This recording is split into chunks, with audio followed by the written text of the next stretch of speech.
Meu nome é Antônio Raimundo, minha equipe é formada por Antônio Eduardo, Cleito Custódio, Marcos Antônio e vamos apresentar o trabalho falando sobre o barramento VESA, do professor João Bosco, Arquitetura de Computadores. O tema escolhido foi o VESA, VLB, VESA Local Bus Video Electronics. É um barramento de 32 ou 64 bits.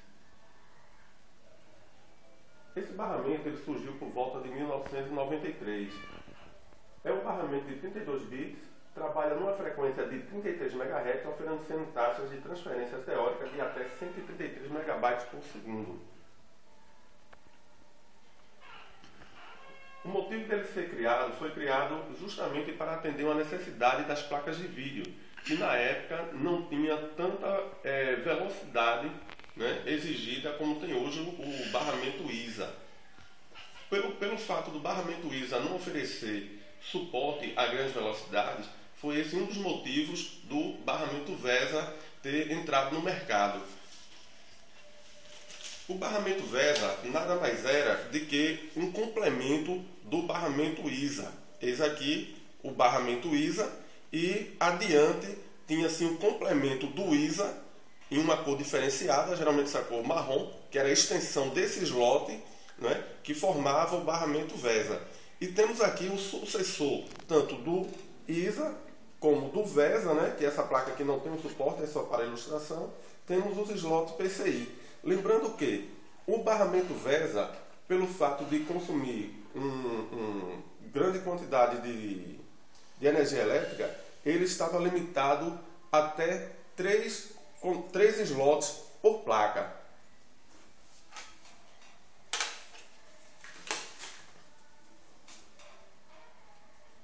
Lembrando que o objetivo principal do VESA foi atender uma necessidade específica dos fabricantes de placa de vídeo.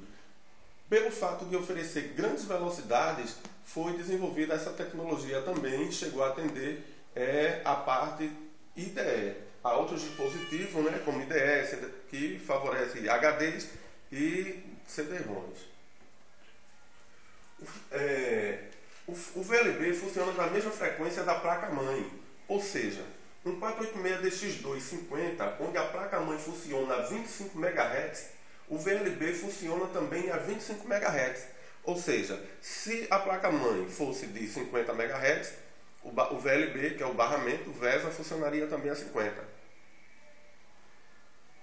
Em uma placa 486DX4 de 100, que ele funciona a 33 MHz, o VLB também funcionará a 33 MHz. Vale lembrar que esse barramento é de 32 bits. Aqui tem a pinagem dos conectores. Estado atual da tecnologia. O VLB se tornou rapidamente o padrão de barramento para placas para 1486, mas acabou desaparecendo com a introdução do barramento PCI. Justamente esse aqui que eu ilustrei agora há pouco, né? Foi o barramento que chegou a absorver tanto o ISA como o VESA. Graças à boa velocidade do VLB, acabou tornando-se o padrão também para outros periféricos, como controladores IDE e SCSI, como eu já tinha falado anteriormente. O padrão IDE, para os que não conhecem, é um padrão que atende a discos rígidos e CD-ROMs. Como, por exemplo, o padrão IDE dessa placa são esses conectores aqui. Eu tenho aqui duas IDE, IDE 0 e IDE 1. E aqui o chipset da placa. E aqui eu tenho uma ilustração do barramento VESA.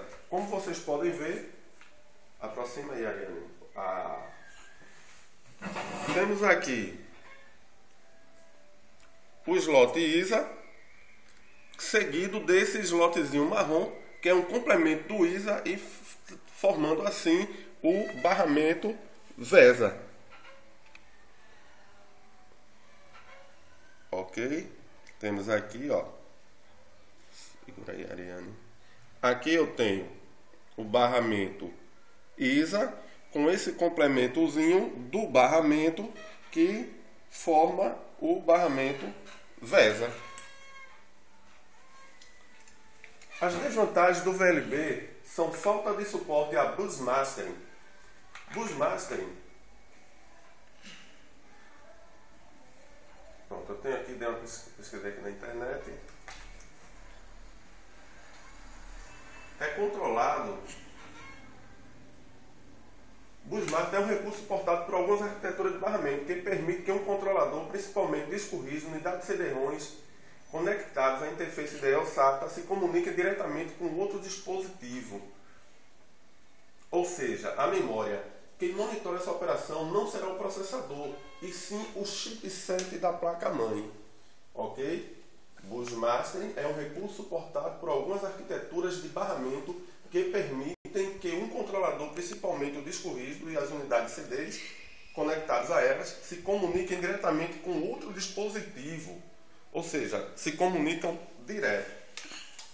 Existe uma comunicação direta. Voltando ao slide. E o plug and play nada mais é quando, por exemplo, você põe aqui uma placa de som, automaticamente o hardware reconhece, né, esse dispositivo e já instala e configura no sistema operacional. Então isso aí seria considerado um dispositivo plug and play. Ao ser conectado ao slot, automaticamente o dispositivo é reconhecido. Aí esse sistema chama-se plug and play. Além de uma taxa de utilização do processador e limitações elétricas, que permitem um máximo de 2 ou 3 slots VLB por máquina. Ou seja, o VESA ele só permite no máximo até 3 slots como esse aqui. Lembrando que no VESA há ainda mais 2 complementos aqui em cima, como eu mostrei anteriormente. Como eu tenho aqui em uma ilustração. Isso não chegava a ser uma grande limitação, pois geralmente era utilizada apenas uma placa de vídeo e uma super placa IDE. Então, pelo fato da época não ter tantos dispositivos para serem conectados no barramento VESA, não seria uma limitação. Por quê? O foco mesmo desse barramento foram as placas de vídeo, para que tivesse na época, né, uma boa velocidade e uma boa performance, até por conta de algumas aplicações CAD.